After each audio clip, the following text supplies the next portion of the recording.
I'm Loretta. This is Premier Drive on Premier Christian Radio, and today is May the 4th. For some, this is just the 125th day of 2016. Yes, we have done the maths there.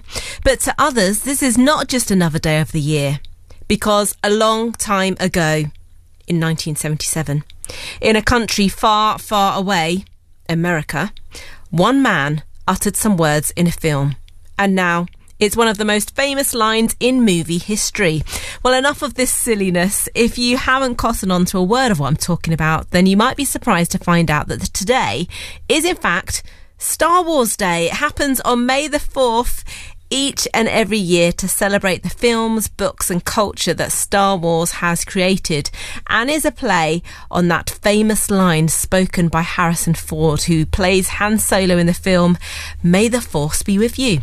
Well, Cris Rogers and his family are huge science fiction fans, and when cinema chains banned the Lord's Prayer advert last year, they decided to do their own version with characters from the Star Wars franchise, which got banned by Sony and then reinstated by YouTube. Well, Cris is the author of several books. He's a speaker who you may have seen around the country at various Christian festivals, and he's a Church of England rector at All Hallows Church in East London. Good afternoon, Cris, and thank you so much for joining me on Premier Drive, and happy Star Wars Day to you. So excited to be here. May the Force be with you.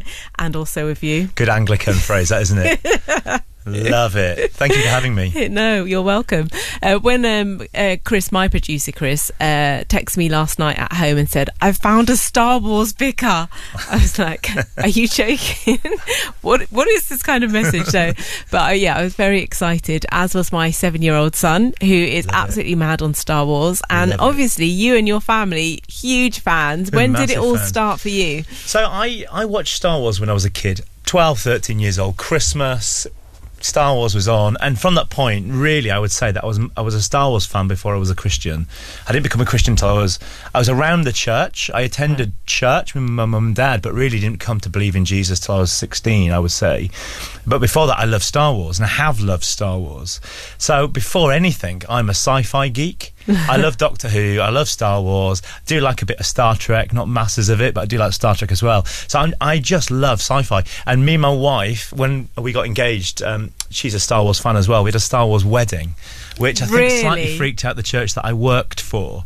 But, you know, before anything else, that's what I love doing most. I've got a friend who we used to always joke about. She used to joke about having a Star Wars themed wedding because she wanted to have all the bridesmaids dressed as Ewoks. Did you have that? No, what we had, it was, Becky had her hair up. We had standard suits, but then the reception and the invites and everything like that was Star Wars themed. And right at the very end, my friend who could play the organ, he started playing the wedding march and slipped into Star Wars after about 8 notes. And we walked out, and I turned to my mum and said, "Did you know what that was?" She said, "Oh, it was the wedding march." "No, it was Star Wars, Mum." "No, it wasn't." And then he went into the Imperial March and all the Star Wars theme tunes and things. It was just fantastic. But the invite was all Star Wars based. Right. And the whole front of the invite was like the scroll from the opening scenes of the film, and we love it. It would have been a bit of a shame if you'd ended up with someone who wasn't a fan, really, wasn't it? Well, I'd have converted her. She had to be Christian and she had to be a Star Wars fan. You say you can't marry a non-Christian. Well, you can't marry a non-Star Wars fan as well. That's how it works in our house. I'm not sure that would work on me, but although I'm being fast converted by my son, I must say, Cris. Well, Star Wars is such a monster of a movement because away from all the films, there's a whole culture of things going on. And for those that might not be aware of them, give us an idea about how big this franchise is, because it's a really big deal, isn't it? So you've got the comics, which I've got a whole load in my bag that I'm reading at the moment. Love reading the comics, love reading the books. You've also got Comic-Con, which is a big comic festival where Star Wars fans go to it. But in June this year, we got the Star Wars celebration at the O2. Thousands upon thousands of Star Wars fans will be turning up in full costume. So I've got my Jedi outfit. My wife's got her Jedi outfit as well. So there'll be thousands of people turning up doing that. There's computer games. You've got the whole cosplay movement where people dress up in Star Wars costumes and have Star Wars parties. Last year there was something called the Secret Cinema where they played Empire Strikes Back, one of the original movies, and there were thousands of people turned up each night for 2 months dressed in full Star Wars costume in a secret location in London. You would travel on the tube in your costumes. It was absolutely spectacular. The other thing that exists is the whole droid workshop movement. There are blokes out there that are part of these droid making workshops that make the droids from Star Wars as a part of their hobby. They hang out on a Sunday making droids all day. You know, it's a whole nother world out there that you've just no I don't know idea whether to be exists. amazed or a little bit scared. Yeah. I mean, it's huge, Last year there was a secret Star Wars dress shop in Brick Lane where you could only go to it if you knew it existed. There was a secret word on the door that you gave when you knocked on the door, and then you went in and they had all these Star Wars costumes, but you only knew it if you were a Star Wars fan.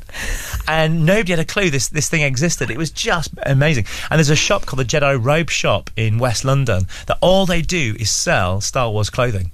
Wow. But people don't know it exists. Wow. It's so cool. I feel like I've just stumbled across a whole other universe, literally.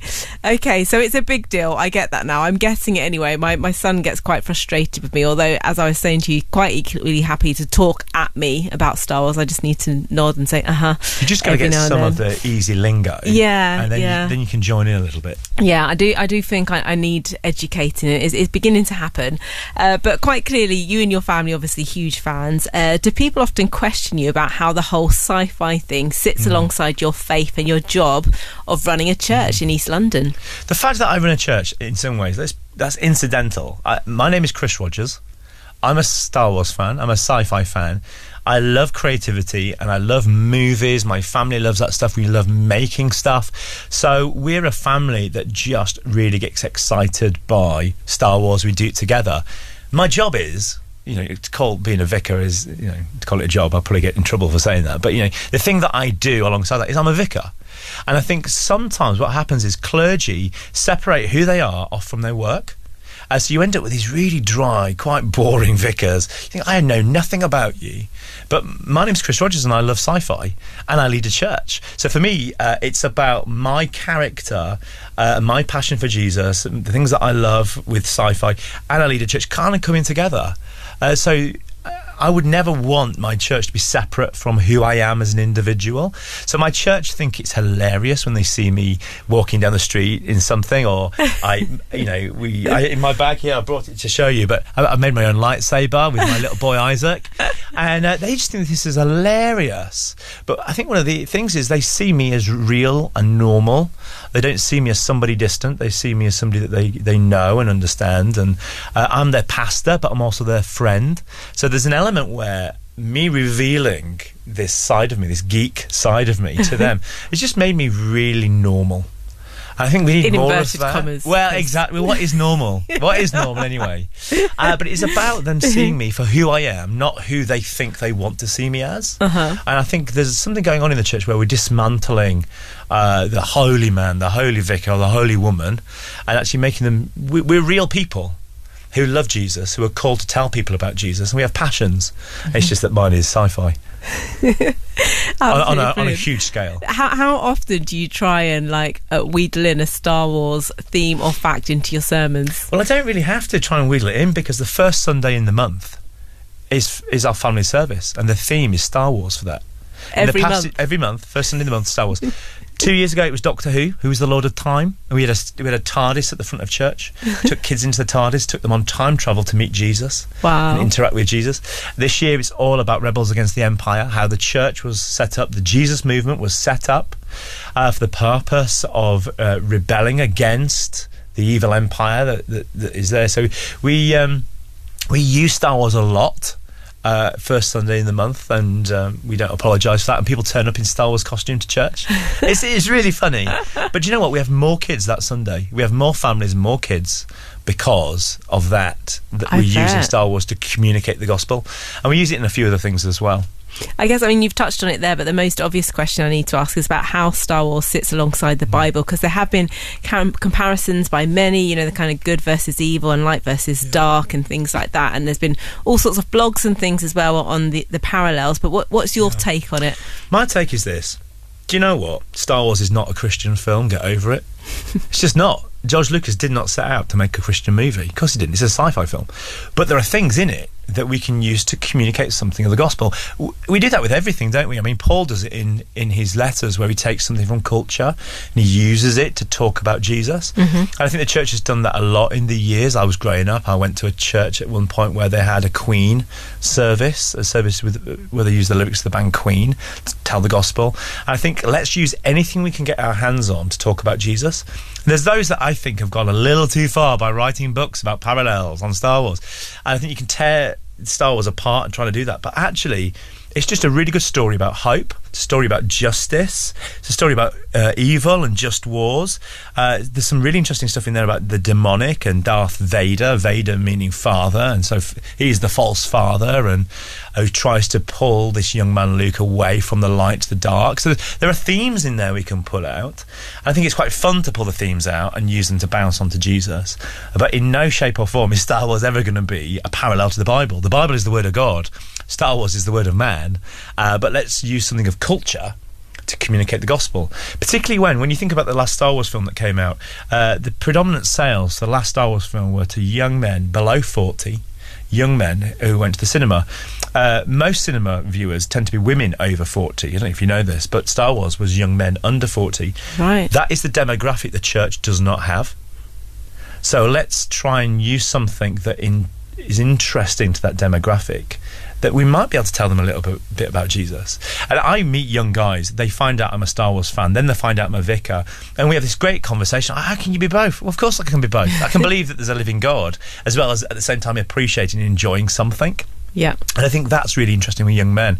Wow, you can be normal, in inverted commas, you can be normal and love Jesus. That's quite interesting. Wow, well, we're going to hear a lot more about this. It is May the 4th, it's Star Wars Day, and my guest is Cris Rogers, who is a sci-fi fan, as you can hear, and also a vicar from a church in East London. More on that after the traffic and travel. We are celebrating Star Wars Day. It's May the 4th today. At Star Wars, I'm forced to acknowledge in the last few years that it's a big deal.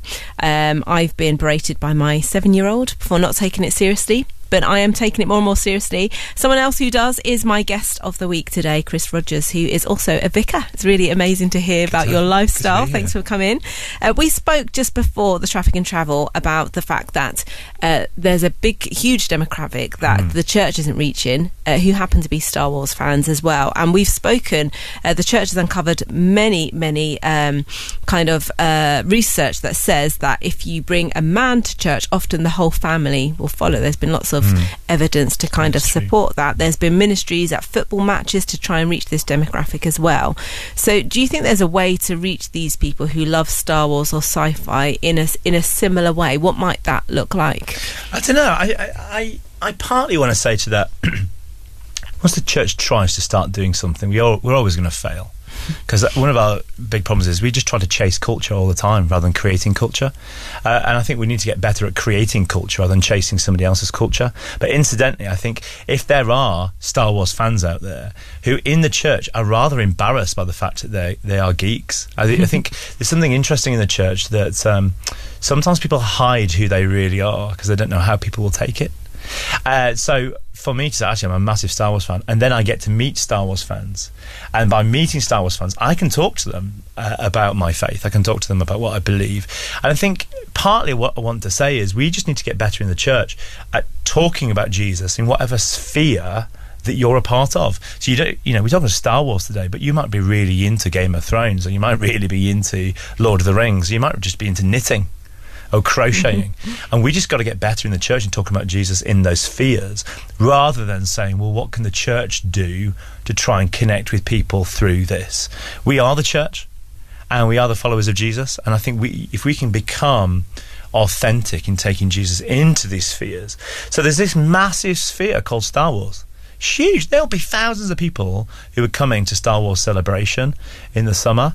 And, my question is, well, I'm going to go to that. How do I behave so beautifully as a disciple of Jesus in that place that I get to celebrate what I love of Star Wars, but I get to take Jesus into it as well? So I'm a little bit opposed in saying, well, the church needs to go and create a new kind of ministry that will connect with this kind of guys. We've just got to get better at being normal. Can we just be normal for a while? Can we just stop playing at being this religious Christian thing, but can we just be normal and love the things that we love and take Jesus into those things? Does that make sense? Yeah. And I think, we have a Star Wars service, and we do this thing once a month called Super Saturday, where we use Star Wars with the kids at that. And they're cool, but they're not really what we're about. We just want to say, take Jesus wherever you're going. And if you're a sci-fi fan, take him into the sci-fi world, because God is real and true and powerful, even in that sphere. And maybe you can use that sphere in some way to use language from it to talk about Jesus, and that's good. Can we try and work out how to do that? But if you're not a Star Wars fan, there's no point of church trying to be something to guys if they're not that. Yeah. So I just want to try and encourage those that are really into something. Go for it with Jesus. Brilliant. Great advice there. Well, a little bit later on, we're going to come back and talk more about Star Wars, and you've got a game for us to play as well. I'm looking forward to that. I'm Bible looking versus forward Star to this Wars. game, yeah. Very intrigued.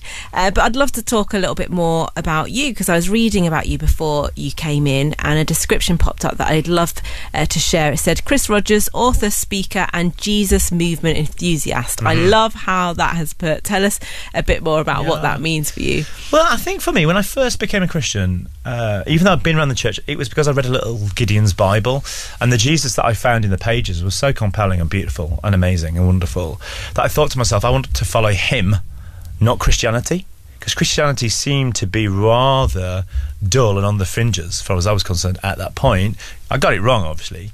But for me, there's a lot of people out there who really, religion, and the word religion, isn't helpful. And talking about Christianity as a religion, actually Jesus didn't come to start a new religion, he came to start a relationship with people.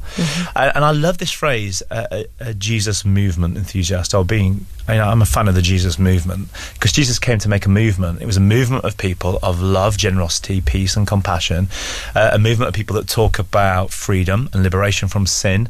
It was a movement where people would be empowered by the Holy Spirit to bring transformation in their neighborhoods. And so for me to talk about the Jesus movement is trying to use language that says, maybe if we understood Jesus as something that's moving us forward in the world, that we are taking something incredible out into the world through, it just connects slightly differently with people who would really struggle with Christianity and the word religion. And I'm meeting people all the time that say, I like the way you talk about Jesus, but I really don't like Christianity. And I say, well, ditch Christianity. Don't be a Christian, but be a follower of Jesus. Because if you follow Jesus, you will ultimately be living out the lifestyle of what we would typically know as a Christian. But the language is just not helpful because of how it's been used in the past, maybe. So I preached a sermon 1st of January. I said, guys, this is the year I want to stop being a Christian. I don't want to be a Christian anymore. I've had enough with Christianity. But I do want to follow Jesus more closely. I want to know his book more intimately. I want to be empowered by his spirit more powerfully. I want to see more signs and wonders of his kingdom. I want more people to know that Jesus really is good news. So I want to chase after Jesus. And a load of people in my congregation just sat in their seats and went, oh yes, I just want Jesus. I don't want the clutter. I don't want the stuff. I don't want the baggage, but I do want Jesus. So for me, that language is trying to say, let's get to that place where we can pursue Jesus passionately. And Christian, and the word Christianity, Christian just means mini Christ. So it's good stuff, but I think we're just trying to learn a new language that might help us put down some of the baggage and to really come to that place where we can see Jesus as powerful in our daily life. And for me, religion, I get so trapped up with buildings in my head, but the Jesus movement is about the move of Jesus into life. Monday to Saturday is more important to Jesus than your Sunday. Yeah. He wants you to live that sacrificial life Monday to Saturday. And so for me, the movement of Jesus is go into your neighborhoods, go into your workplaces, go into your school playfields, and just follow me. So that's what I'm trying to get to when I'm using that kind of language. The Jesus movement enthusiast is just saying, I want to chase Jesus and take Jesus wherever Jesus is going. Let's put down the clutter. Let's get back to the main thing. Brilliant. Love it.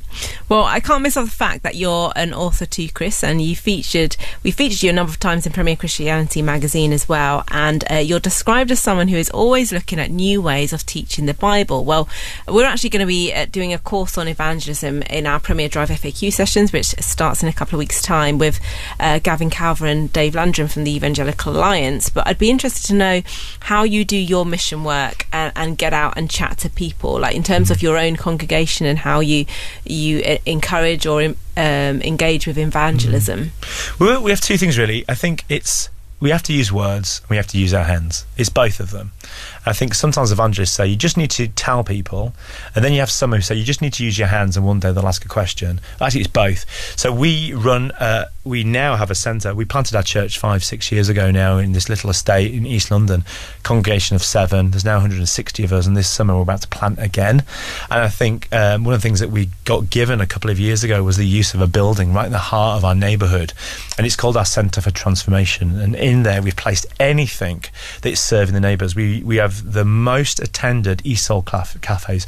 It's a cafe that helps Bengali women learn English.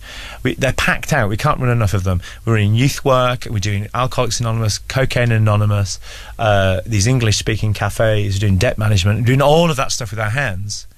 But it also has to be partnered up with the use of words, because there's powerful use of words when we speak something fresh over people. So for me, I just love talking about Jesus because he is ultimately the best news we could ever share.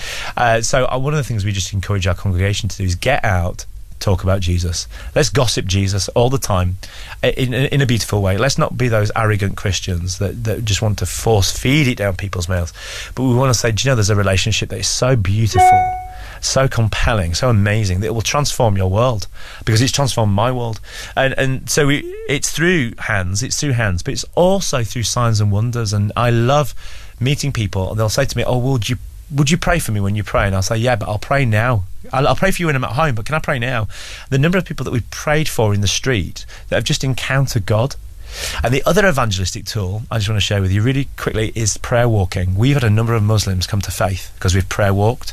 We've prayer walked around the streets, and after we prayer walked, we've had people who dream dreams where the man in white has come to them and said, my name is Jesus, and you've been told I'm a prophet, and it's not true. So Jesus said to this one particular person, go to the church across the road and they'll tell you about who I am. So the greatest evangelistic tool, prayer walking, and then Jesus does the stuff. Wow. You know, I've heard people tell stories about this stuff happening abroad. We're seeing it in East London, and it's from a place of prayer where we're praying and then people are dreaming dreams.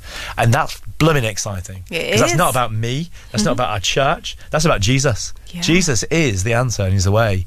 We've just got to live in that movement, and he'll do the work, and we just then catch people as he's the shepherd, and then we're using words to just kind of point people in and reaping what he's doing in many ways. Wow, fantastic. How exciting is that? Well, finally, Cris, let's talk a bit about the church, All Hallows in Bow in East London.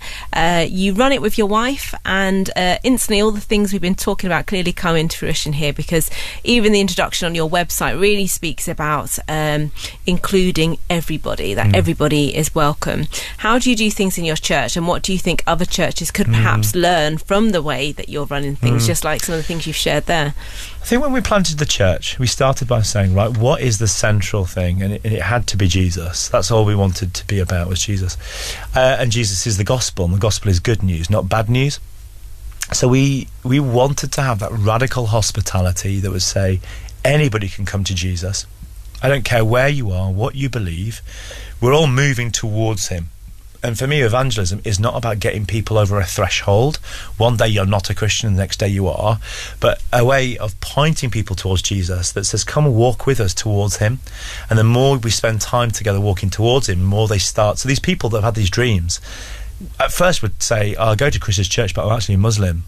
And now they're saying, well, I go to Chris's church and I'm kind of a Christian now. In a few weeks' time, we get to baptise somebody who's gone from one to the other. So for us, it's about leading people towards, and I think to do the leading towards Jesus, you have to have the radical hospitality. So we want to be the church that is known for throwing the best street party. The kingdom of God is a banquet. Let's get known for throwing some parties for a while. Not known for what we're against, but what we're for. So we do that all the time. Pentecost weekend, we're going to throw another street party. We've already thrown one at Easter. We've got one in the summer. We've got one at Christmas. We just want to party hard for Jesus. And for me, if you say, how are you growing your church? We're partying hard with him. We're enjoying him. And we're seeing others go, I want what you've got. Well, what we've got is the good news. The God that sets us free from all that binds us into a place of freedom.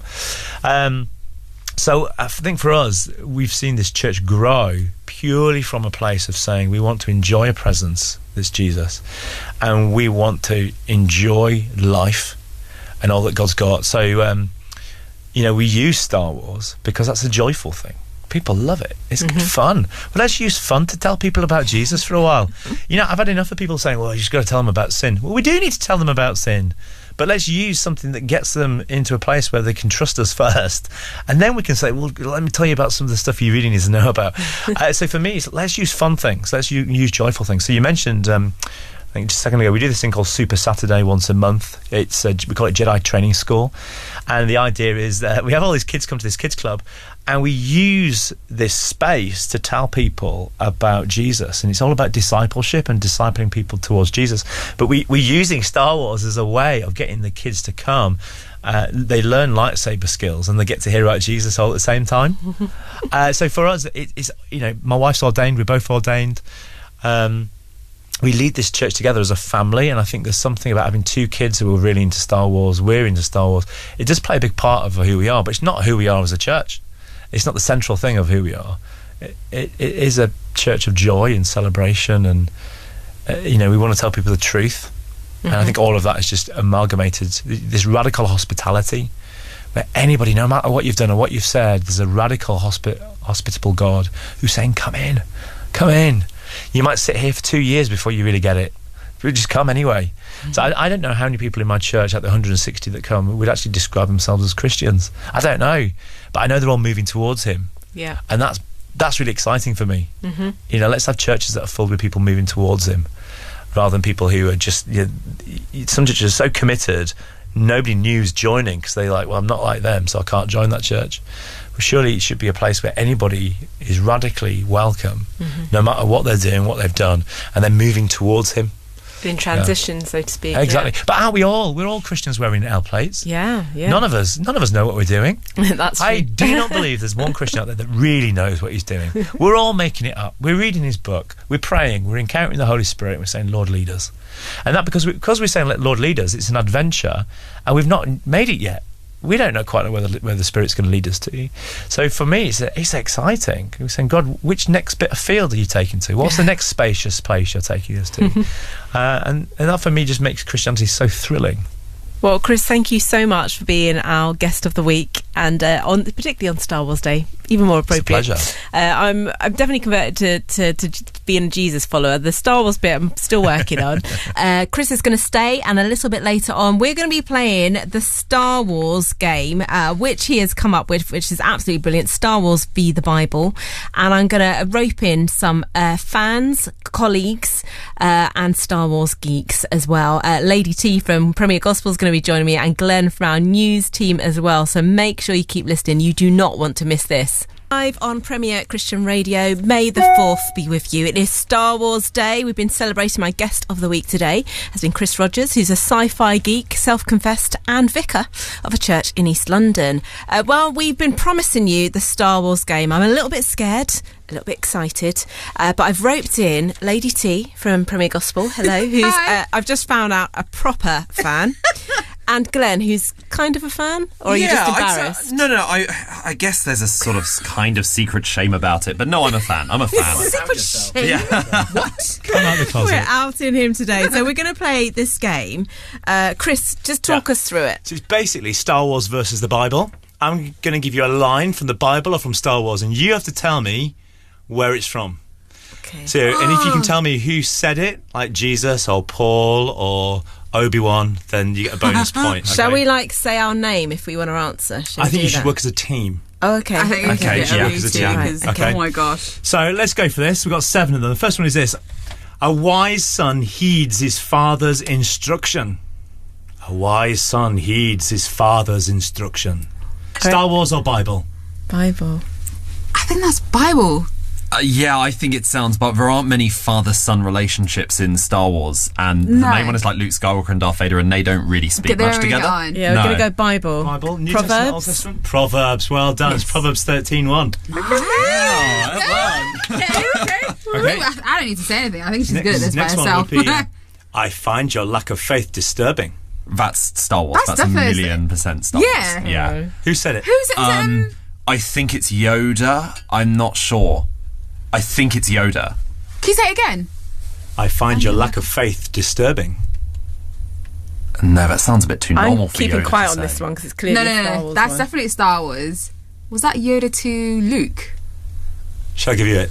Yeah. It's Star Wars, but it's Darth Vader. Oh, no way! Okay, here we go. Who's the more foolish, the fool or the fool who follows him? That sounds like a Proverbs. Yeah, that's a Bible I think thing. that's definitely, Star yeah. Wars. Because I was taught that as a phrase from like the age of 5, and it'd be really weird if it turned out my parents were teaching me phrases from Star Wars to like live my life like that. I thought that was Star Wars, but then I don't know anything about Star Wars. That's so definitely let's go. Proverbs. I'm Because I was outdated. reading something about fools this morning, so I'm pretty sure that's Okay, you Proverbs. ready? Okay. So that is actually Star Wars, and it's Obi-Wan Kenobi. What am I mum and dad doing? This is so... Okay, we need So- to talk Call to your parents. parents. We need to talk to Keep going. parents. You're doing quite well, 2 out of 3 so far. Aim for perfection, listen to my appeal, be of one mind, live in peace. That's got Bible. that's got Yoda written all over it. Bible. Really? Is it? But she's not Is saying it like Star Wars, so... recognisably yeah. I got the last one Yeah, right. you and did, guys you did. didn't. I've got a Can very we have it poor one more tally at the time, moment. please? Yeah. Aim for perfection, listen to my appeal, be of one mind, live in peace. That's Bible. I think that's a Bible. That sounds like Bible. Okay, yeah. How New sure are you? Testament. I'm sure. You're very Bible. sure? It is Bible, it's 2 Corinthians 13. Oh, well done. She's good. She's good. She's good. Fear leads to anger, anger leads to hate, hate leads to suffering. That's Yoda. Is that definitely Yoda? That's Yoda. I'm certain that's Yoda. Are you Yeah, sure? yeah. You No, can no, say no, no. everything. I'm Are you cer- sure? If Are I'm you right, sure? if I'm right, I'm. If it's good, if you're wrong, can I have the? Can I punch you? Yeah, absolutely. Go I'm ahead. enjoying That's how that this is confident I Christian am. radio, but you guys just don't know your Bible. That's how confident I'll give him I a little am. tap. Yeah. So the answer is Star Wars. It is, in fact, Yoda. It's going to work out eventually. Is that 4 out of 5 so far, I think? I think it is. Yeah. Yeah. Okay, last 2. Oh gosh. Twilight is upon me, and soon night must fall. That is the way of things. That's gotta Star be Star Wars. Wars. Yeah. I'll Twilight in the Bible. Really? Twilight.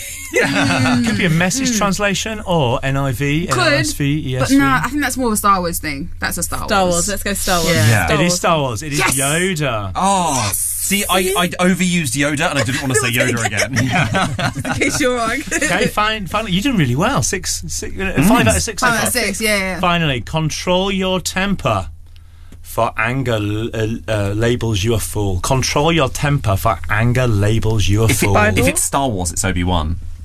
It's so what, and if I it's think Bible, Bible. then yeah, and I think that's in the Another Old Proverbs. Testament. Yeah, it's a proverb. That is definitely a Proverbs kind of Bible. sound. I Yeah. think- Wisdom. That's very wisdom. I Well, think they're it's all- Obi-Wan in Control Really? your temper, New Hope. for anger labels you a fool. You can imagine Alec Guinness saying Oh, that. then again, Obi-Wan could say something like that. That's a I know. thing. What are you going for? Oof. I vote Bible. What do you guys think? I'm I think I'm going to go Bible for this one. Chris. okay. All right. No. I'm willing to. I don't feel strong enough that I'm correct on this one, so I'm happy to go with Bible. It is the Bible. Oh, It is the ST79. Well done. 6 out of 7. You did very well. Well, you know how we do. Yeah. Yeah. But I think more. I think there's more. Loretta. For that, I wasn't. My Yeah. Bible knowledge, not my Star Wars knowledge.